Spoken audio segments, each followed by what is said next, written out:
Thank you, Madam Chair, distinguished colleagues. It has been said that something as small as the flutter of a butterfly could cause a typhoon halfway around the world. Now imagine then the impact that we as a current generation, both young and old, could have if we would give it everything to fight for a sustainable and peaceful future. We have to start realizing that the future is not something we enter. The future is something we create. That is why today, Eefke and I, as Dutch youth representatives to the UN, will speak about the equity that can be created through intergenerational collaboration and how this can empower the lives of young people worldwide. Regarding that peaceful future, it is a given that education and the accessibility to it provides people with the ability to rebuild what has been lost and prepare for what is yet to come. However, when we look at the refugee crisis, we see that many refugee children, as of today, still do not have access to education. 40% of them do not have access to primary education, and 77% don't attend secondary school. A generation that is being referred to as the lost generation. Lost because they have lost their right to education.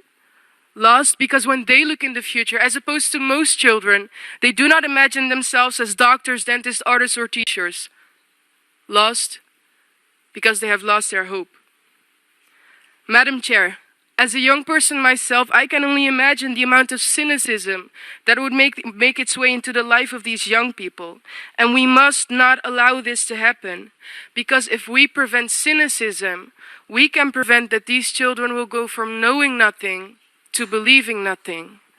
They do not only have a right to a future, they also have the right to a future that they will believe in.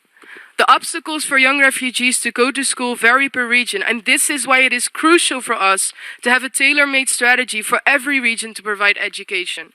In this light, we encourage UN agencies to intensify their cooperation with grassroots organizations because of their local knowledge, yet to also acknowledge that it is crucial for UN agencies to ask these young people themselves what they perceive as barriers to their access to education and what they need to overcome these barriers.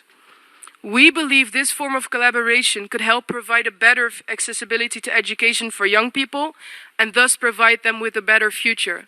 Because as we said earlier, we have to start realize that the future is not something we enter. The future is something we create. And I now will give the floor to my colleague, Eefke.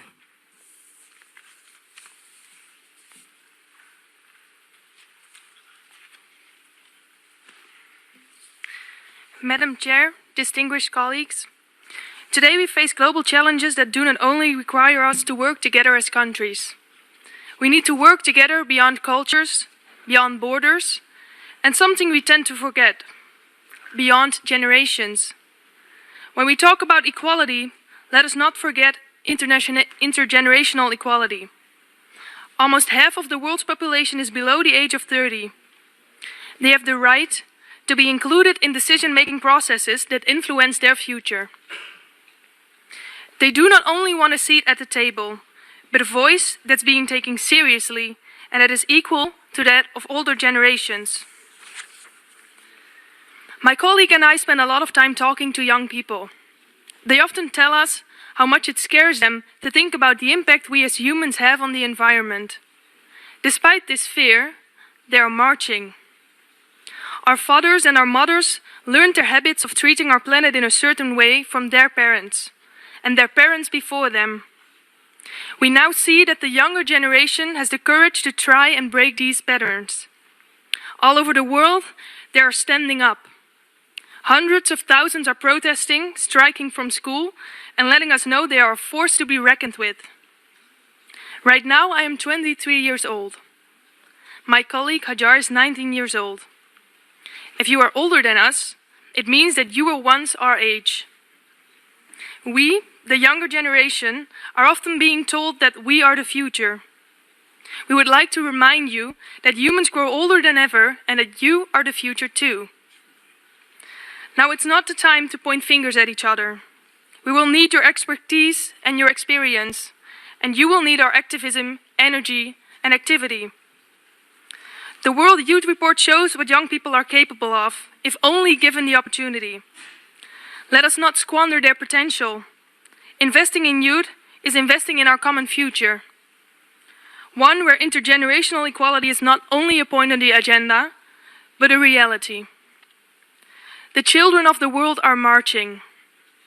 We can either stand still on the sidelines or march with them. Thank you. I think